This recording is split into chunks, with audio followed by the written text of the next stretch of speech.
بے وجہ گھر سے نکلنے کی ضرورت کیا ہے؟ تو دوستو، ہم بے وجہ گھر سے نہیں نکل رہے ہیں، کورونا کی حالت میں گھر میں ہیں اور گھر میں اچھے کام کرتے ہیں، پڑھتے ہیں، لکھتے ہیں، بہت اچھی کتابیں پڑھتے ہیں اور آپ دوستوں کے لیے معلوماتی پروگرام کی ویڈیو بناتے ہیں۔ تو آج ایک نئے پروگرام کے ساتھ حاضر ہیں۔ دوستو، کیا آپ کو پتہ ہے کہ براہوئی زبان میں سب سے پہلے قرآن پاک کا ترجمہ کس براہوئی عالم نے کیا، اور اس عظیم عالم کا براہوئی کے کس قبیلے اور کس علاقے سے تعلق ہے؟ آج ہم اس حوالے سے ایک دلچسپ پروگرام کریں گے۔ دوستو، میں ہوں سکندر براہوئی اور آپ دیکھ رہے ہیں Brahui T V YouTube channel. سامعین، ہندوستان میں برطانوی راج کے دوران دوسرے علاقوں کے ساتھ ساتھ براہوئی قبائل کی ریاست کلات میں بھی عیسائیت کی تبلیغ کی منظم کوششیں کی گئی۔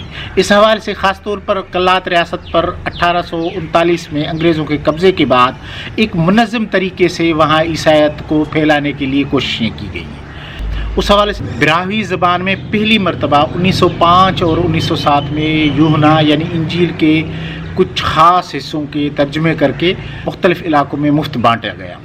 دوستو، ریاست کلات کے براہوئی علماء نے جلد ہی عیسائی مشرری کے ارادے بھانپ لیے تھے اور اس سازش کا مقابلہ کرنے کے لیے انہوں نے اسلامی تبلیغ کا سلسلہ تیز کیا۔ اسلامی تعلیم کو عام کرنے کے لیے مدارس اور براہوئی زبان میں اسلامی کتب چھاپنے کے لیے کتب خانوں کا آغاز کیا گیا۔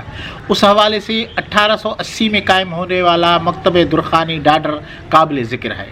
مکتبہ درخانی ڈاڈر کے پلیٹ فارم سے براہوئی علماء نے نہ صرف ریاست کلات کے کونے کونے میں اسلامی تبلیغ تیز کی، بلکہ براہوئی زبان میں سینکڑوں اسلامی کتب چھپوا کر ساری ریاست کلات یا موجودہ بلوچستان میں بانٹ دیے۔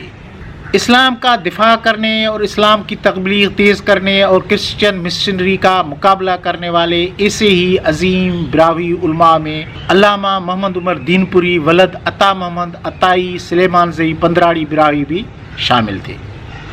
مولانا محمد عمر دین پوری براہوئی 1882 میں سندھ میں پیدا ہوئے۔ بہت سے براہوئی محققین نے مولانا کی پیدائش کا علاقہ مستونگ بلوچستان لکھا ہے، جبکہ مولانا صاحب نے اپنے ایک براہوئی شہر میں اپنی پیدائش کا وطن سندھ کو قرار دیا ہے۔ انہوں نے ابتدائی زندگی میں دستور اور رواج کے مطابق بھیڑ بکریاں چرائیں۔ جب ان کی عمر 15 برس ہوئی تو انہوں نے مولانا ڈاہی کی شاگردی اختیار کی اور ان سے قرآن پاک ناظرہ مکمل کیا۔ انہی ایام میں مولانا دین پوری کی شادی ہو گئی۔ شادی کے بعد مزید تعلیم کے حصول کے لیے جیکب آباد میں مولانا عبدالغفور ہمایونی کے مدرسے میں داخلہ لیا اور 3 برس کے عرصے میں فارسی کا مجوزہ کورس مکمل کیا۔ دوستو، اس وقت سندھ اور کلات ریاست میں براہوئی زبان میں دینی تعلیم کا واحد ادارہ مولانا محمد فاضل درخانی کا قائم کردہ مکتبہ درخانی ڈاڈر مشہور تھا۔ آپ نے یہاں مولانا محمد فاضل درخانی کے شاگرد اور چچا زاد بھائی مولانا عبدالحی درخانی کی شاگردی اختیار کی۔ محقق جناب نذیر شاکر براہوئی کا خیال ہے کہ مولانا محمد عمر دین پوری مکتبہ درخانی کے بانی مولانا محمد فاضل درخانی کے بھی شاگرد رہ چکے ہیں۔ ان کا خیال ہے کہ 23 مارچ 1897 کو مولانا فاضل درخانی کے انتقال کے بعد مکتبہ درخانی کا چارج مولانا عبدالحی درخانی کے پاس آیا تو مولانا محمد عمر دین پوری بھی آپ کے شاگردی میں آئے۔ اس سے پہلے وہ مولانا فاضل درخانی کے شاگرد تھے۔ مولانا دین پوری کے آباء و اجداد کی ریاست کلات سے سندھ ہجرت کے بارے میں بھی مختلف روایات موجود ہیں۔ پروفیسر یوسف رودینی اپنے کتاب مولانا محمد عمر دین پوری کی علمی اور ادبی خدمات میں مولانا محمد عمر دین پوری کے بھتیجے جناب عبدالقادر ولد محمد صدیق پندرانی کا ایک انٹرویو شائع کیا ہے۔ اس انٹرویو میں وہ کہتے ہیں کہ ان کے چچا مولانا محمد عمر دین پوری کے آباء و اجداد کا تعلق پندران ضلع کلات سے تھا، جو پندران سے نقل مکانی کر کے محمد پور اوڈھو ضلع جیکب آباد سندھ چلے گئے اور وہاں پیر غلام خان پندراڑی کے گاؤں میں رہائش پذیر ہو گئے۔ ان کا یہ بھی کہنا ہے کہ علامہ دین پوری کے والد عطا محمد عطائی پندراڑی محمد پور اوڈھو کے مقام پر ہی پیدا ہوئے اور اسی گاؤں میں ہی جوان ہوئے۔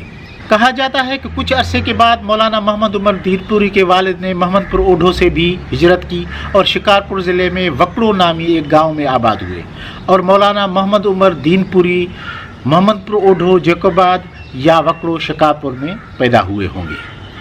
مولانا محمد عمر دینپوری نے مکتبہ درخانی میں تعلیمی سند مکمل کرنے کے بعد شکارپور میں اپنے گاؤں وکڑوں سے متصل دینپور گاؤں میں دینی تعلیم کا سلسلہ شروع کیا۔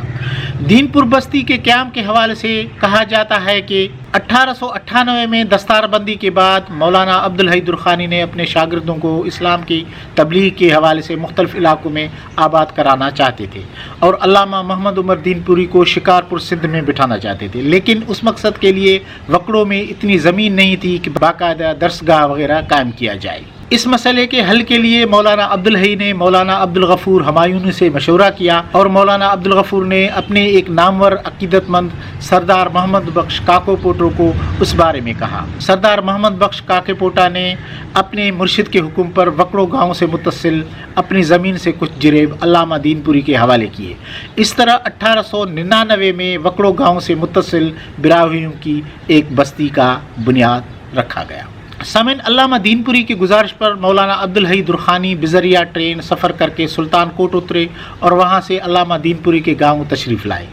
مولانا عبدالحی درخانی نے علامہ دینپوری کے گاؤں میں 4 دن قیام کیا اور گاؤں کا نام دینپور رکھا۔ گاؤں کا نام رکھنے کے بعد وہاں ایک مسجد بنانے کے خیال سے اسی دور کے نامور عالم مولانا تاج محمد امروٹی کو دعوت دی گئی، جو بذات خود دینپور تشریف لائے اور مسجد کا سنگ بنیاد رکھا۔ مولانا محمد عمر دینپوری نے دینپور میں مدرسہ محمدیہ کے نام سے ایک دینی درسگاہ کا آغاز بھی کر دیا۔ اس مدرسے میں ان کے ساتھ مولانا صالح شیخ سندھی اور مولانا شیر محمد جتوئی نے تدریسی فرائض انجام دینا شروع کر دیا۔ مولانا محمد عمر دینپوری نے دینپور میں ایک اشاعت گھر مکتبہ براہویہ دینپور کا بنیاد بھی رکھا۔ اس دارالاشاعت سے براہوی زبان میں اسلامی کتب کا ایک بہت بڑا ذخیرہ وجود میں آیا۔ سامعین، یوں تو علامہ دینپوری کی طبیعت میں ہندوستان پر قابض انگریزوں کے اسلام دشمن پالیسیوں سے نفرت اور آزادی کا بے پناہ جذبہ بچپن سے موجود تھا، لیکن متحدہ ہندوستان میں تحریک ہجرت نے ان کے لیے ایک نیا ولولہ پیدا کیا۔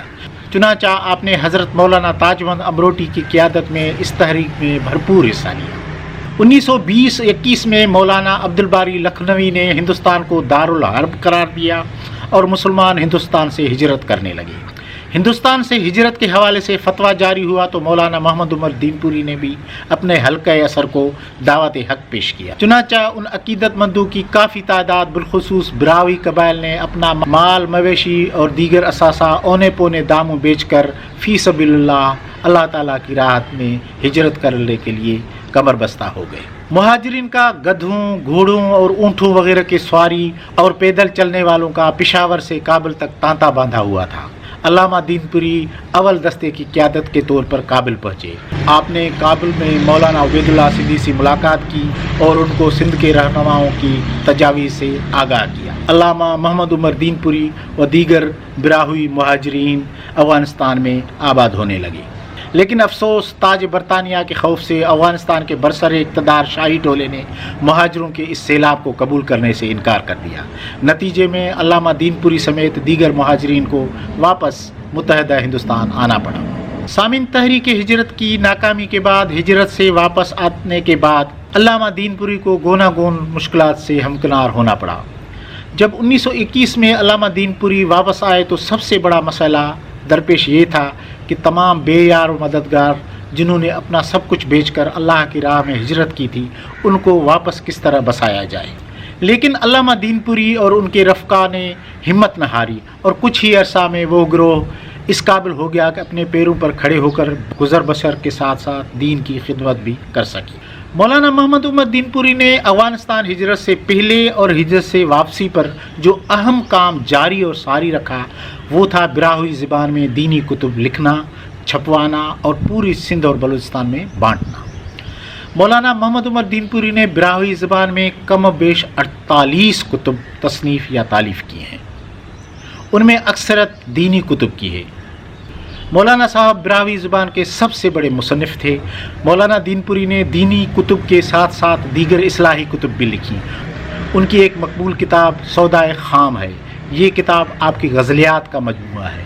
براہوئی غزلیات میں یہ ایک بلند پایہ کتاب ہے۔ اسی طرح 1935 کے زلزلے کے حوالے سے انہوں نے ایک کتاب آئین قیامت لکھی، جس میں انہوں نے کوئٹہ میں آنے والے زلزلے کا تفصیلی حال بیان کیا ہے۔ علامہ صاحب نے نوجوانوں کو براہوئی زبان پڑھنے اور براہوئی زبان میں لکھنے پر راغب کرنے کے لیے براہوئی زبان کا قاعدہ براہوئیہ کے عنوان سے لکھ کر چھپوایا۔ سامعین، ان دنوں براہوئی زبان میں کتابت کرنے والے کاتب نہیں ملتے تھے، اس لیے اس دقت کو دور کرنے کی خاطر کتابت کا کام بھی علامہ دین پوری نے بنفس نفیس خود انجام دینے کا بیڑا اٹھایا۔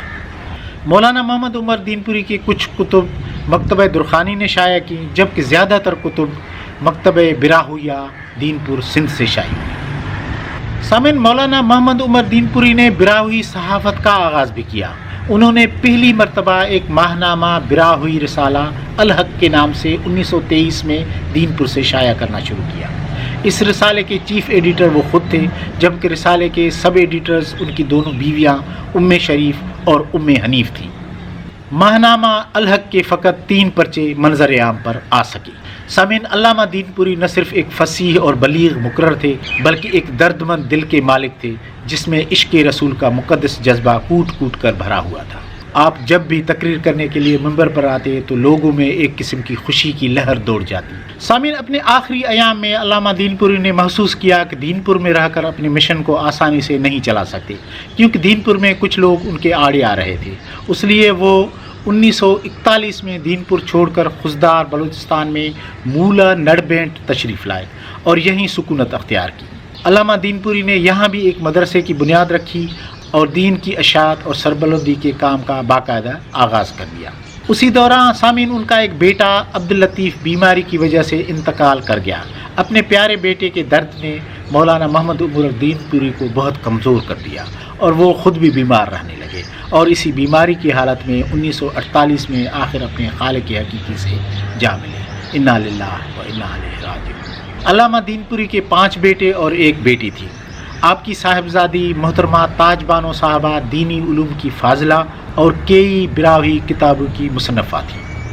سامعین، مولانا محمد عمر دین پوری کا سب سے بڑا کارنامہ قرآن پاک کا براہوئی زبان میں ترجمہ ہے۔ کہا جاتا ہے کہ جب انگریز عیسائی مشنری نے 1905 میں انجیل کے اہم حصوں کا براہوئی زبان میں ترجمہ کر کے عیسائیت کی تبلیغ کے حوالے سے بلوچستان میں مفت بانٹنا شروع کیا، تو مکتبہ درخانی کے اس وقت کے سربراہ مولانا عبدالحی درخانی نے اپنے ہونہار شاگرد مولانا محمد عمر دین پوری کو قرآن پاک کی براہوئی زبان میں پہلی مرتبہ ترجمہ کرنے کی ہدایت کی۔ مولانا محمد عمر دین پوری نے بڑی محنت کے بعد یہ ترجمہ 1914 میں مکمل کیا اور اس مسودے کے ساتھ مکتبہ درخانی میں اپنے استاد کے ہاں حاضر ہوئے۔ جیسے کہ مکتبہ درخانی کے پاس اس اہم نسخے کو چھاپنے کے لیے اپنے وسائل موجود نہیں تھے، اس لیے مولانا عبدالحی درخانی نے اپنے ایک جاننے والے وڈیرا نور محمد بنگلزئی کو قرآن پاک کے اس برائی ترجمے کو چھپوانے کے لیے راضی کیا۔ اس مقصد کے لیے وڈیرا نور محمد بنگلزئی نے اپنی جیب سے 3000 روپے کی رقم دی،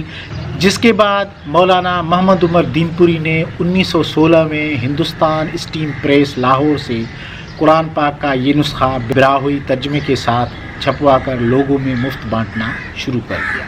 سامعین، اس حوالے سے یہ بات بھی دلچسپ اور اہم ہے کہ اس سارے نسخے کی خوبصورت کتابت بھی مولانا محمد عمر دین پوری نے خود کی تھی۔ قرآن پاک کا یہ براہوئی ترجمہ 1441 صفات پر مشتمل ہے۔